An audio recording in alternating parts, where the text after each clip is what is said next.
안녕하십니까. 언제나 소비자 편에서 방송하는 콘스탄트 김입니다. 이번 시간에는 돈 버는 은퇴가 되겠습니다. 만약에 연금보험 판매자가 잘못된 신념으로 똘똘 뭉쳐서 그 신념을 행사한다면요. 과연 가입자나 소비자는 어떤 피해를 보는지 거기에 대해서 알아보도록 하겠습니다. 신념이라고 하는 것은 굉장히 중요하죠. 아주 좋은 말인 것 같습니다. 왜냐하면 굳게 믿고 믿는 마음이다 보니까 그 신념에 따라서 자기 이상을 실천할 수도 있고요. 목표를 달성할 수도 있는 거 아니겠습니까? 하지만 신념이라고 하는 것은요, 굉장히 위험할 수도 있습니다. 과연 신념이라고 하는 것은 좋은 것일까요? 나쁜 것일까요? 일반적으로 좋은 신념은 당연히 좋다고 볼 수 있고요. 나쁜 신념은 정말로 나쁘다고 볼 수가 있는 것 아니겠습니까? 잘못된 신념의 결과로는요, 수많은 사람들이 죽어왔습니다. 과연 얼마나 죽었는지 좀 알아보도록 하겠습니다. 1차 세계대전 통계가 되겠습니다. 사망자가 무려 2,500만 명에 달합니다. 엄청나지 않을 수가 없겠죠. 전쟁으로 인한 군인하고 민간인 사망자 총 포함해서가 되겠는데요. 그 당시엔 통계가 잘 잡히지 않다 보니까 이 정도 내라고 하지만 더 많을 수도 있습니다. 이것은요, 1차 세계대전이다 보니까 서로 다른 나라끼리 싸움에서 사망한 경우가 많이 있겠죠. 그러니까 자국민을 죽이는 것은 그다지 없을 것으로 보입니다. 2차 세계대전도 알아보도록 하겠습니다. 이때는 무기가 발달하다 보니까요. 사망자가 무려 5,500만 명이나 됐습니다. 우리나라 인구보다 더 많죠. 그 많은 사람들이 죽었다는 것이죠. 한 번의 전쟁으로요. 물론 군인하고 민간인 사망자 포함이 되겠습니다. 역시 이 전쟁도 서로 다른 나라끼리 싸움에서 사망을 했죠. 자국민을 죽이지는 않았을 겁니다. 물론 일부 죽었던 사람들도 있었겠지만요. 기본적으로 다른 나라 사람들, 적군을 죽이기 위해서 혈안이 됐겠죠. 자, 그렇다면요. 캄보디아의 폴포트라고 하는 사람의 킬링 필드를 좀 알아보도록 하겠습니다. 바로 이 사람이 되겠습니다. 킬링 필드라고 엄청나게 많은 사람을 죽였습니다. 지식인들, 특히 지식인들을 위주로 해서 엄청난 사람들이 많이 죽었죠. 이 폴포트라고 하는 사람은 사실은요, 그 유학생입니다. 프랑스 유학생이다 보니까 자기 이름도 폴포트라고 했습니다. 폴리티크, 그 포탕시알이라고 하는 정치적 가능성이라는 그 말의 앞자를 따왔죠. 자기도 지식인이면서 지식인을 사망케 이르고 학살케 이르는 아주 엄청난 살인마가 아닐 수 없습니다. 얼마나 죽였는지요? 무려 200만 명을 숙청하거나 학살시켰습니다. 손만 보고도요, 손이 거칠지 않으면 농민이 아니다고 해서 죽여버렸죠. 총 인구 600만 명 중에 200만 명 정도가 된다고 하니까 어떻습니까? 엄청나게 많이 죽인 거 아니겠습니까? 그리고요, 이오시프 스탈린이라고 하는 사람 아십니까? 스탈린이죠. 바로 이 사람이 되겠습니다. 이 사람은요, 어떻습니까? 공산혁명 이후에, 레닌 이후에 바로 집권하면서요, 자국민 있잖아요. 소련 국민들을 거의 한 2천만 명을 숙청하거나 학살시켰습니다. 군인들은 뭐 거의 다 고급 장교들은 다 죽여버렸고요. 반대파도 다 죽여버렸습니다. 그러다 보니까 한 달에 뭐 4만 5만 명을 죽였다는 기록이 있습니다. 동치 기간 동안에요. 자, 그다음에요. 마오쩌둥도 알아보도록 하겠습니다. 바로 이 사람이죠. 모택동이라고 부르는데요. 대약진 운동이라고 해서 1950년대 후반부터 1960년대 초반까지 무려 대약진 운동으로 그 헛발질을 하면서 2,500만 명이 아사당했습니다. 굶어 죽었다는 것이죠. 비공식적으로는 6천만 명에 달한다고 합니다. 그로 인해서 실각을 당하는데요. 다시 화려하게 복귀를 합니다. 문화대혁명으로 무려 10여 년 동안에 2천만 명을 숙청하거나 학살시켰습니다. 홍위병을 동원했죠. 중학생, 고등학생, 어린 학생들을 바로 홍위병으로 써서 대신 죽였습니다. 물론 이 사람도 어떻습니까? 스탈린과 마찬가지로 자기 국민 8천만 명을 죽였습니다. 스탈린에 비해서는 4분의 1밖에 안 되는데요. 8천만 명을 죽여도 눈 하나 깜짝하지 않는 것 같습니다.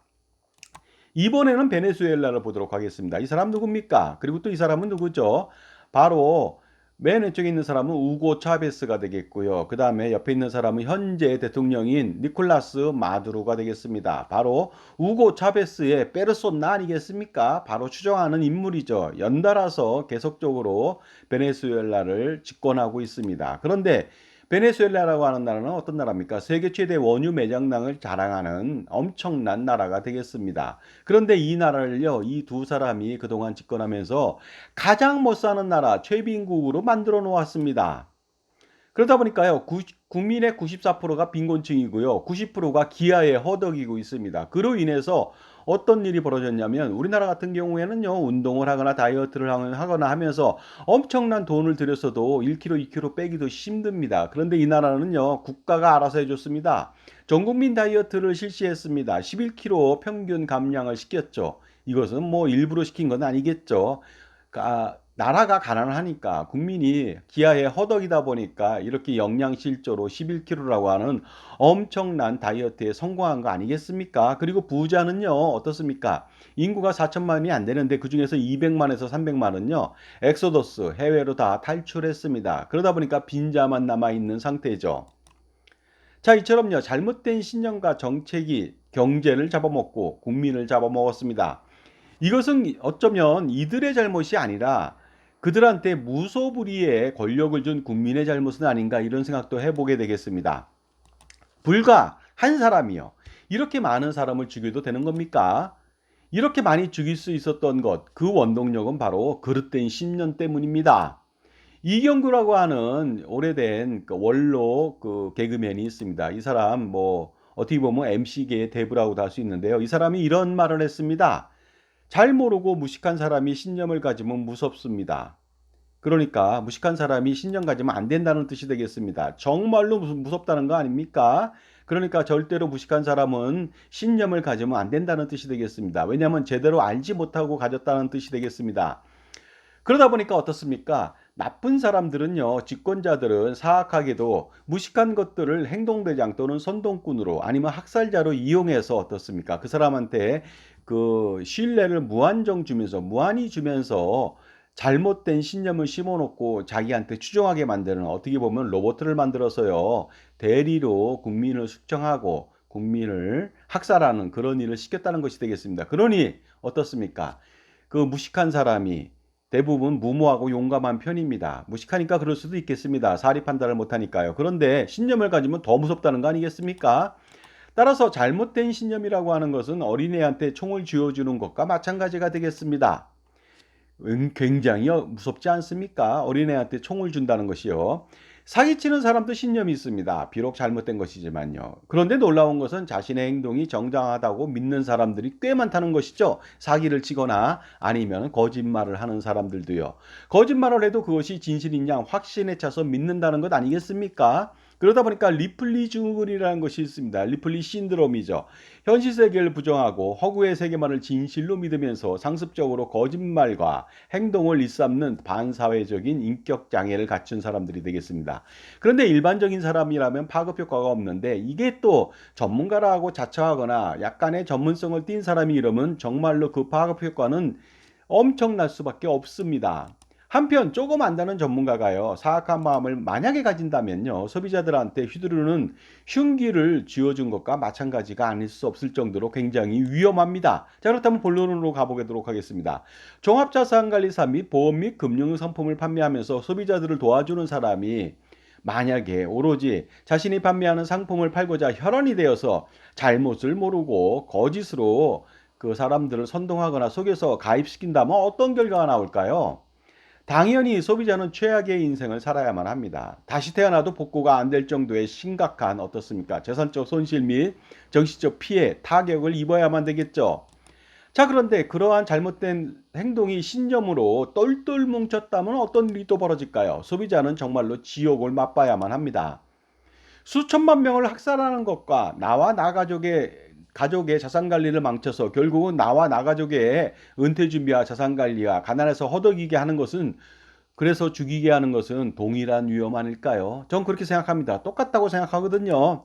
지금까지 제 정보가 도움이 되신다면 무료 구독하고 좋아요 부탁드리고요. 멤버십 회원가입을 통해서 이처럼 잘못된 신념으로 많은 상품들, 연금보험이나 종신보험이나 기타 불필요하고 비효율적인 상품들을 판매하는 것을 반드시 저지하고 배척하고요. 거부해서 현명한 판단을 할 수 있도록 여러분들 멤버십 회원가입을 통해서 콘스탄트 김의 절세 노하우하고 자산관리 노하우를 배우셔갖고 수억 내지 수십억 그 이상을 한번 절세하거나 절감하거나 자산을 증식하는 데 도움이 되셨으면 합니다.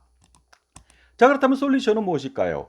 사실은요, 이렇게 사악한 사람이 스스로 개가천선하기를, 자정되기를 기다리기란 정말로 힘듭니다. 왜냐하면 백년하청이거든요. 왜냐하면 잘못된 연금 및 보험 상품 그리고 예적금 그리고 펀드 등을 팔지 않는 한 팔고 있는 한 어떻습니까? 절대로 이러한 행태는 바뀌지 않을 수가 있다는 것이죠. 물론 그런 마인드를 계속 견지한다면 바꾸더라도 혹시 또 다른 일을 하더라도 마찬가지 소비자한테는 또한 어려운 엄청나게 힘든 과정을 겪게 만드는 위험이 있다는 것이 되겠습니다. 오히려 자신의 행동이 정당하고 소비자들한테 최상의 이익을 제공하는 뜻깊은 일이라고 자부하면서까지도 그릇된 신념을 견지한다면요. 이것은 국민 모두의 어떻습니까? 손해가 아닐 수 없겠죠. 그렇기 때문에 현명한 소비자들이 배척해야만 하겠죠. 만약 사악한 뱀의 혀에 놀아난다면요. 그 소비자도 공범일 수 있다는 거 아니겠습니까? 왜냐하면 악순환을 조장하고 계속해서 그러한 사악한 사람을 만들어내는, 양산하는 원인 제공의 한 사람의 행동일 수도 있다는 것 때문에 그렇습니다. 그러다 보니까 어떻습니까? 크게는 사회악을 근절한다는 측면에서 반드시 그런 사람들은 배척할 필요가 있겠죠. 자, 그런데 만약에 이런 것도 있겠죠. 일회성이고 적은 것 아니면 작은 것이라면은요, 살아보다 보면 어떻습니까? 속아줄 수도 있는 거 아니겠습니까? 하지만 잘못된 연금보험 등을 가입하게 된다면 인생은 그야말로 말로이자 그다음에 나락으로 떨어질 수밖에 없습니다. 자산관리 성공은커녕 실패할 것이고요. 그다음에 노후 준비도 그 실패해서 영영 노후가 사라지는 그런 참담한 꼴을 보게 된다. 가난해서 허덕이게 된다는 것이 되겠습니다. 인생이라고 하는 것은 두 번 사는 것이 아니라 한 번밖에 살 수 없죠. 그러다 보니까 제대로 살아야 되겠습니다. 그래서 제대로 살려면 현명한 판단이 필요하겠죠. 잘못된 신념을 가진 사람한테 속지 말아야 되겠고요. 특히 또 잘못된 신념을 가진 사람을 교화시키려 노력하지 마십시오. 왜냐하면 시간 낭비니까요. 그런 자는 스스로 깨우쳐져 또 다른 잘못된 신념을 견지하다 보니까 절대로 고칠 수가 없습니다. 그러다 보니까 이런 말씀 드리고 싶네요. 아무리 어려운 상황에서도 신념을 바꾸지 않고 일관된 행동을 하기란 굉장히 어려운데요. 그런데 어려운 상황에 어떻습니까? 사람들은 일관되지 못한 행동을 합니다. 그러다 보니까 어떻습니까? 그 잘못된 연금보험이나 기타 등등을 판매하면서 오히려 자랑스러워한다? 그건 말도 안 되는 것이거든요. 그러다 보니까 사람은 고쳤으면 안 된다. 신념, 그릇된 신념에 꽉 차 있던 사람이 바뀐다고 해서 바뀌는 거 절대 아니니까 그 사람한테 시간 낭비를 할 필요가 없습니다. 다른 쪽에 더 투자하는 것이 훨씬 더 낫겠죠. 자산 관리를 성공하려면요, 반드시 현명한 선택이 필요하겠습니다. 살아가면서 정말로 제가 보니까요, 수백, 수천, 수만 가지 선택을 해야만 합니다. 이럴 때마다 현명한 선택하기가 굉장히 어려운데요. 항상 어떻습니까? 이러한 그 선택의 순간에 판매를 위해서 현명한 선택을 방해하고 판매인만의 배를 불리는 상황이 벌어지게 되다 보니까 이런 점을 반드시 피하고 현명한 선택을 할 필요가 있습니다. 이럴 때는 그러다 보니까 자기 편에서 조언하고 지원하는 종합자산관리사가 반드시 필요하겠죠. 그래야만 잘못된 선택을 피하고 현명한 선택만을 하면서 자산을 불리고 지킬 수 있는 거 아니겠습니까? 특히 보험 및 금융기관에 속하지 않는 독립된 종합자산관리사가 바로 자기 편이 될 수가 있겠죠. 왜냐하면 객관성하고 공정성을 겸비하기 때문에 그렇습니다. 여러분들 돈을 잃고 싶으십니까? 그렇다면 판매인의 말만 믿고 가입하시면 되겠습니다. 근데 만약에 그렇게 하면 인생이 망가지고 은퇴 준비가 되지 않고 노후가 사라지고요. 성공적인 자산 관리는 꿈도 꾸지 말아야만 되겠습니다.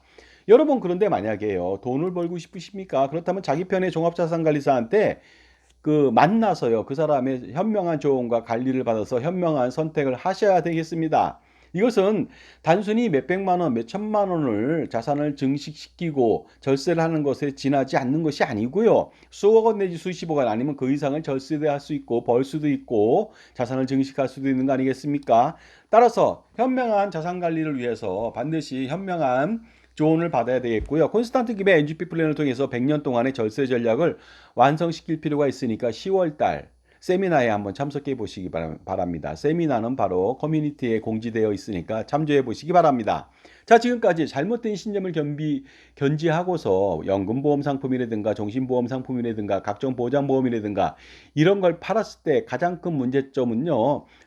잘못된 신념을 가진 사람이 문제가 아니고요. 바로 그 사람한테 속아서 잘못된 자산 관리를 해서 인생을 망치는 것이 가장 위험하다 보니까 현명한 소비자들의 선택이 필요할 때라고 볼 수가 있습니다.